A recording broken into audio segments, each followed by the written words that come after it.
Every once in a few years, there comes that one anime that completely transcends its target demographic and becomes a hugely popular global phenomena. There have been very few such animes which have been able to see such global success. Naruto in the 2000s, Attack on Titan in 2013, Demon Slayer in 2019 and Jujutsu Kaisen to some extent in 2020. Each year, hundreds of animes come out and only a handful of them see any kind of remarkable success. And if I had to bet my whole house on which anime will be the next one to be able to do it, the so-called next huge shonen hit, I would place my bets on Chainsaw Man. Taking an already wacky premise and turning it into something special, taking the story to places where the audience would never expect it to go, Chainsaw Man with its insanely chaotic atmosphere and jaw-dropping action sequences captures your attention right away. Having sold over 6 million copies of its manga and with MAPPA Studios having confirmed an anime release either at the end of 2021 or at the beginning of 2022, it is easy to see this insanely popular story becoming a global phenomena. And for good reason. Chainsaw Man will take you to the nooks and corners of storytelling where you would not expect a shonen story to go. And it would do so without any shame or guilt. But what is it that makes Chainsaw Man so appealing to me and many others like me?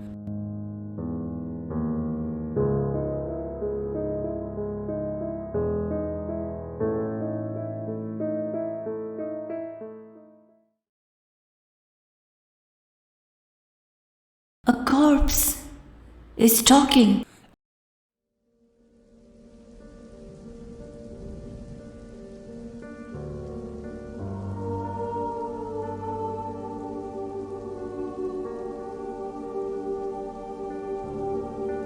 Right off the bat, the first chapter of Chainsaw Man throws us into the world of our protagonist, Denji. Denji is your 16-year-old guy, absolutely broke, doing anything and everything that he can to earn some money and be able to afford one time's worth of food, doing legal things, illegal jobs and everything in between in order to pay off the debts that his father left behind to the Yakuza. From cutting wood to selling his own organs, Denji seems to do anything that he can to pay off the debt and uses the remaining change to fulfill his bare minimum needs. Denji's only source of solace in this unforgiving world seems to be his pet dog and only friend, Pochita, who also happens to be a devil, helping Denji in paying off his father's debt in whichever way that he can. In this tough and chaotic life, Denji never had the time to want superficial things that the average person would seem to want.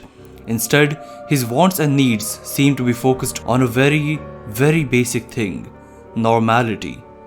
As absurd as it might sound, facing the harsh reality of life every day, Denji never has the time to expand his wants and needs to anything superficial.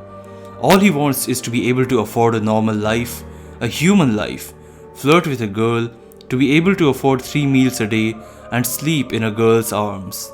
Denji's standards of a normal life are so pathetic and low that all he wants is the very bare minimum to be happy. As luck would have it, unforeseen circumstances eventually lead to a point where Denji is on the verge of death. In this moment where Denji seems to be accepting his fate, having completely failed to realize any of his dreams, Pochita fuses himself into Denji and becomes his heart. And the only thing he asks in exchange for acting as Denji's heart is that Denji should keep showing him his dreams of a normal life and go on to live his life. And now, enter Makima. As if to answer all of Denji's wishes and prayers, Makima enters the story like an angel. She seems to be this ray of hope in this rather harsh and unforgiving world. She offers Denji the job of becoming a devil hunter, is a devil man, which is to say a half human and half devil, considering that Pochita is acting as his heart.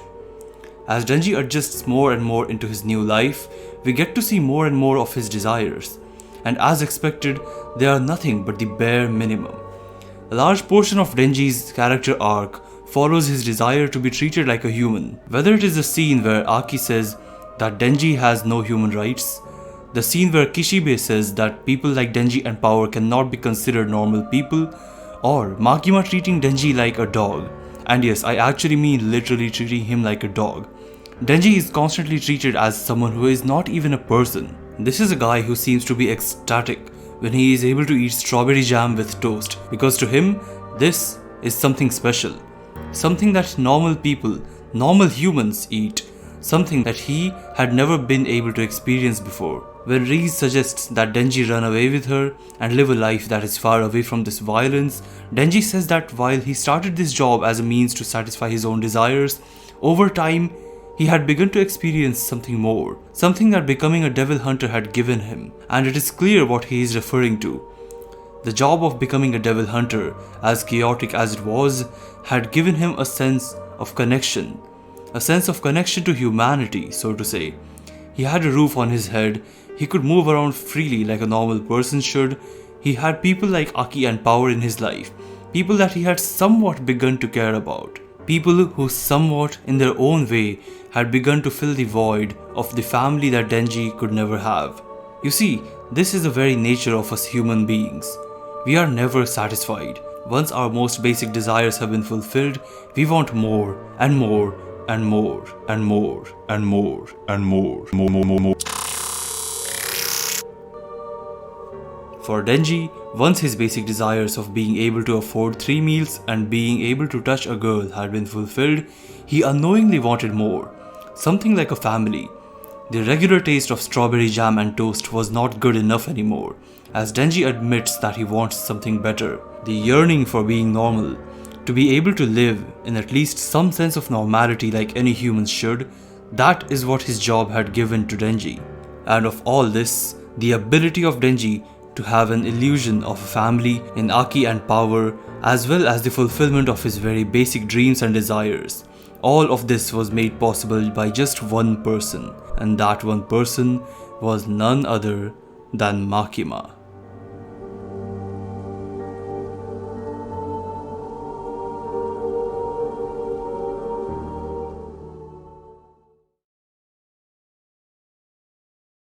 Won't you save me, Denji?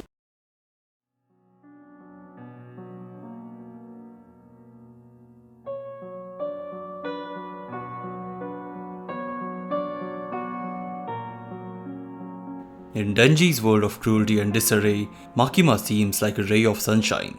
She becomes the reason why Denji slowly seems to be getting closer and closer to the life that he always desired. His dreams of being able to afford good food, flirting with girls, and living life like any normal human should do not seem out of reach anymore. However, there are crumbs, small crumbs of hints thrown here and there that make us question the legitimacy of Makima's behavior. There seems to be a looming shadow of unease and uncertainty in the way that Makima treats the people around her. She just seems so far away, even when she is sitting right next to you. She treats Denji like a dog and tells him to obediently follow her orders because useless dogs are discarded. But for every such instance of alarming behavior, Makima follows it with a sweet and flirtatious gesture, which almost makes it seem as though she is genuinely romantically interested in Denji. By declining Reese's offer to run away, Denji makes it clear to the audience that he has found something in his job, something beyond his basic desires. The realization of his desires did not just stop at food and girls, but this job and Makima actually gave him people to care about. People like Power and Aki. This job gave him a sense of humanity, something that this world had refused to give him so far. But then, the members of the Devil Hunting Association are attacked, and every member who was targeted meets the same fate. Every member except one. Makima remains unfazed and unharmed. While this would normally be a thing to rejoice upon, considering one of our main characters had survived, the thing is, just moments ago we actually saw a bullet go right through Makima's head. Soon after, Kishibe makes it clear to the audience that Makima knew that this attack was about to happen. He questions her, asking that if she knew that this attack on Devil Hunters would come, why did she not take any preventive measures? And this acts as the first seed of doubt that is sown into the minds of the audience. The first seed of doubt that truly makes us question, who is Makima and what does she want? And then, in chapter 55, we come across those 3 infamous words. The 3 words that mark the turning point of the story. Makima is listening. And with that, our characters are thrown into a one-sided battle against the Darkness Devil. And once again, as if on cue, Makima comes to rescue. Upon realizing that she cannot beat the Darkness Devil herself, She offers all of herself to the devil in return for her teammates to be sent back safely. And with that, we see the end of Makima. But yet, once again, in the very next scene, we see Makima, alive and well, both of her arms completely intact, even though the Darkness Devil had mutilated her arm along with everyone else. This time round, Makima's resurrection invokes a sense of dread, a sense of uncertain terror, because now we truly do not understand her, and this lack of understanding creates fear. As H.P. Lovecraft once said, the oldest emotion in man is fear, and the oldest fear of man is the fear of the unknown. Makima in this story represents the unknown at this point. Once this arc has been resolved, we enter the last leg of the story. As Aki and Angel are on their way to meet Makima at the beach, Aki cannot find the reason behind his undying loyalty towards Makima. He understands that he likes Makima and is loyal to her, but so is everyone else. There is no person who does not like Makima, no person who is not loyal to her. But what is the reason? As the Gun Devil attacks again at the command of the American president, the goal is entirely clear. The Gun Devil's orders are out and absolute. And they are to kill Makima, or should I say, to kill the Control Devil.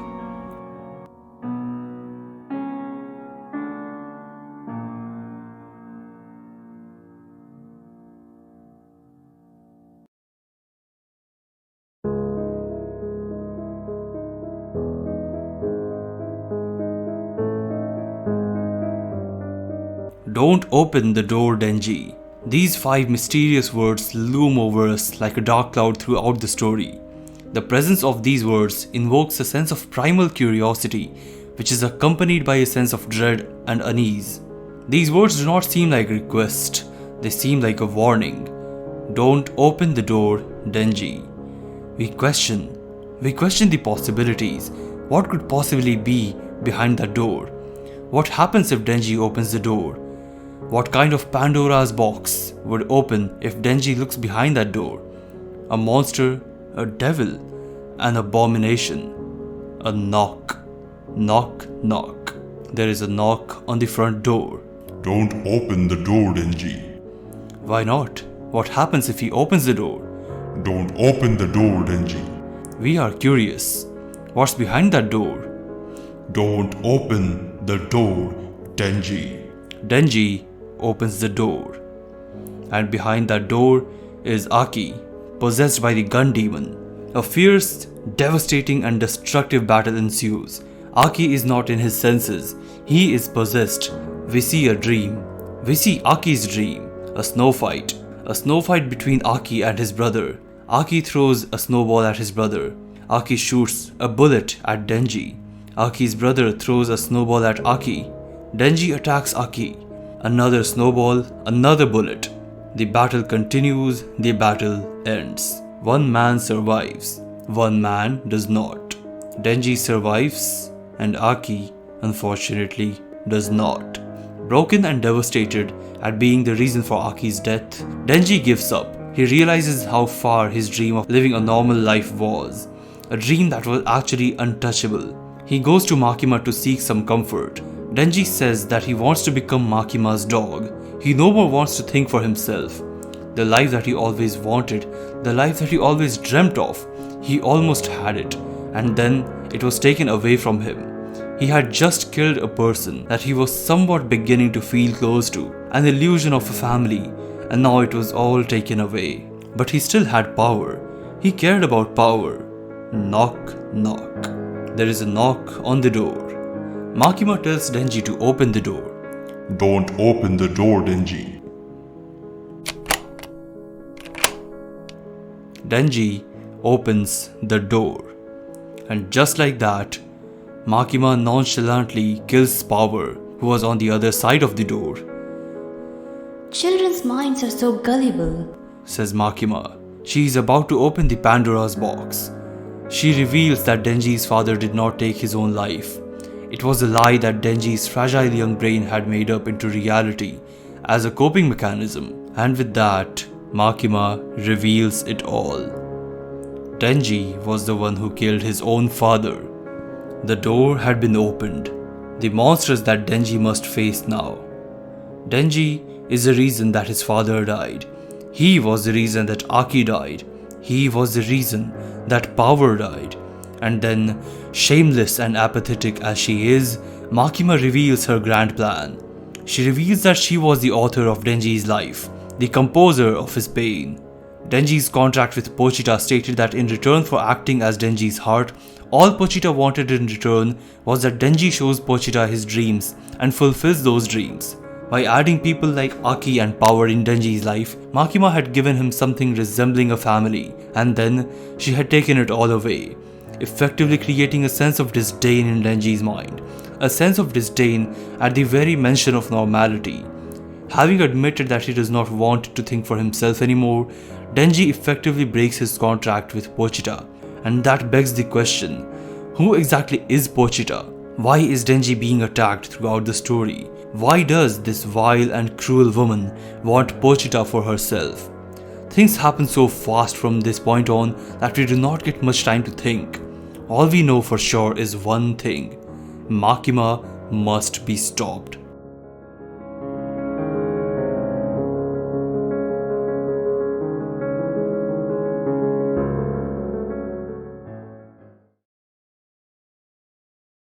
Who am I?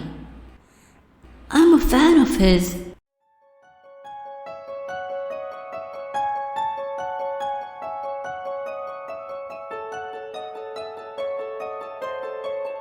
The final leg of Chainsaw Man is nothing short of fast-paced, mind-blowing revelations, followed by some more revelations, and then followed by some more revelations. With Aki and Power being gone, the illusion of a normal life has been stripped away from Denji. Pochita's true form is revealed to the audience, one that paints a grotesque and fearsome picture. As it turns out, Pochita, or should I say the Chainsaw Devil, can erase other devils upon devouring them. With a revelation this big, the stakes are set as high as they can possibly be. But one disturbing question still lingers on our minds. What are Makima's true intentions? Why would she so desperately seek a devil who could very well erase her from existence? And then another revelation is laid upon us. All our expectations are turned upside down as we are thrust with the revelation that Makima wants to create a better world by using the Chainsaw Devil. She wants to rid the world of death, war, and famine. She wants to purify the world into a place where there is no pain. For such a person to carry ideas that turn out to be so noble places us, the audience, in a state of dilemma. And yet, before we even have the time to think things through, Chainsaw Man returns. A battle ensues, a battle of unbelievable proportions. Makima, we are told, cannot be killed, as any injury inflicted upon her will be turned into a disease or accident that the common citizens will have to go through. We are also told that Makima can control any creature who she deems lower than herself, which consists of, well, everything and everyone. Everyone except the Chainsaw Devil. Having put him on a pedestal, Makima sees the Chainsaw Devil as the savior of this cruel and rotten world, and hence, because she cannot see him as lower than herself, she cannot control him. In order to make the world a better place, Makima needs the Chainsaw Devil to be below her, and for the Chainsaw Devil to be below her, Makima needs to defeat him. Makima's identity, her true intentions, her power, Pochita's identity, and his powers. All of this information overload is mercilessly thrust upon us in a span of less than 3 chapters, and giving us no time to think things through, a fierce battle of unbelievable proportions ensues between Makima and the Chainsaw Devil. Makima is killed and yet again comes back to life. On one hand, giving it her all to win the battle, while on the other, visibly disappointed that the Chainsaw Devil deems her so unworthy that he would not even consume her upon killing her. The battle happens, the battle ends. The battle ends, and another battle begins. The final battle of Chainsaw Man. Expecting to fight the Chainsaw Devil, Makima learns instead that she is fighting Denji. This instantly brings a shift in her manners. Where once she was fighting a battle of equals, she now belittles her opponent because for her, Denji is a separate entity from the Chainsaw Man. She has created preconceived notions about individuals inside her mind, and these preconceptions lead to prejudice. Prejudice, in turn, leads to a clouded sense of judgment, and a person whose judgment is clouded by their own mind is bound to fail. Having finally won the battle against Denji, Makima sets out to find the real Chainsaw Devil, only to realize that the sun that she was so desperately seeking was hidden behind the clouds of her own bias. The Denji that she thought she was fighting was none other than the Chainsaw Devil himself. Before she can fully understand the situation, the real Denji comes from behind her and puts an end to all this madness for once and for all. In the end, Makima falls victim to her own nature. The Control Devil, one of the 4 horsemen of the apocalypse, the horseman known as Conquest, a creature so consumed by her own nature of deeming others lower than herself that she could not differentiate between the real Chainsaw Devil and the fake one. A person who was so busy superficially judging people that she could not see them for who they truly were. And in the end, this bias of judging others by their appearance is what leads to her downfall. It was once stated in the manga that Makima likely does not even remember the faces of the people around her, and rather uses the hearing of animals around to know more about the deepest desires of individuals. In other words, for her, everyone else was so beneath her, so unimportant and so insignificant that she did not even consider remembering what they looked like, let alone ever appreciating them for what they truly were. To put an end to Makima, Denji literally consumes her. Having spent all her life looking down on others, treating Denji like a lowly, worthless dog, Makima is now one and the same as Denji. A part of him, she is now equal to a creature who she belittled throughout the series. Not above him, not beneath him, but exactly the same as him. With Makima gone, Denji is left safe, but alone. As readers of this amazing yet tragic story, we realize and accept that, at least for now, Denji does not have access to the life that he always desired. But we also realize that this will not always be the case. We know that Denji will find the new, reborn version of power and fulfill her wish to be friends with him. We know that with all that they have been through, Kishibe will always have Denji's back. Denji can once again create a life. He can once again make friends and meet people that he cares about. And this time round, it will not be a temporary charity from a beautiful yet wicked woman. This time round, Denji will be in charge of creating his own life. His life as a human. The normal life that he always desired.